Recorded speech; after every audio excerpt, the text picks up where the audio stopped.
বাঁশবাড়ির ভুতুড়ে পুকুর। বড়শি ধরে মাছ ধরতে ভালোবাসে এমন এক যুবক আসিফ প্রতিদিন সন্ধ্যায় গ্রামের বাঁশবাড়ির পুকুরে যায়। গ্রামের মানুষ বলে ওই পুকুরে কিছু অদ্ভুত ঘটনা ঘটেছে।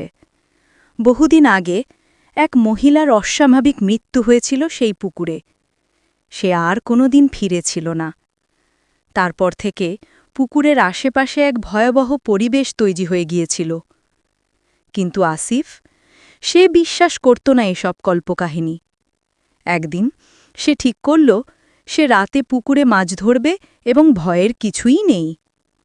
সে তার জাল নিয়ে পুকুরে এসে দাঁড়াল। মাঝরাত পুকুরের পানির মধ্যে একটা অদ্ভুত ফোটাফুটি শুরু হয়। আসিফ প্রথমে ভাবল বাতাসের কারণে হচ্ছে, কিন্তু তারপর সে দেখতে পেল পানির নিচে কিছু একটা নড়াচড়া করছে। একজন মহিলার মুখ, তার চোখ সাদা হয়ে উঠেছে এবং তার মুখমণ্ডল ছিল ভয়ানক পচে যাওয়ার মতো।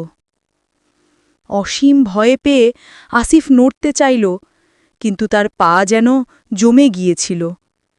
সে দেখল মহিলার হাত এক এক করে পুকুরের পানি থেকে উঠে আসছিল। সেই হাত ধীরে ধীরে তার দিকে এগিয়ে আসছিল। আসিফ তখন চিৎকার করে উঠল, কিন্তু তার গলা থেকে কোনো আওয়াজ বের হল না।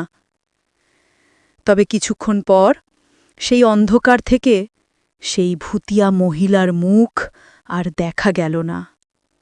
আসিফ কিছুতেই দাঁড়াতে পারছিল না। সে কেবল পুকুরের পাড়ে বসেছিল।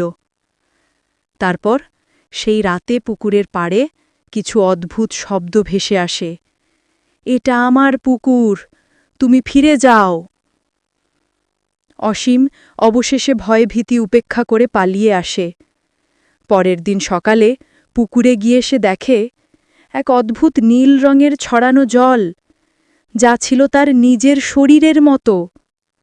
গ্রামের মানুষ জানায় বাঁশবাড়ির পুকুরে আজও সেই মহিলার আত্মা বিচরণ করে, আর যারা রাতে সেখানে যায় তাদের জন্য অপেক্ষা করে এক ভয়ানক আতঙ্ক।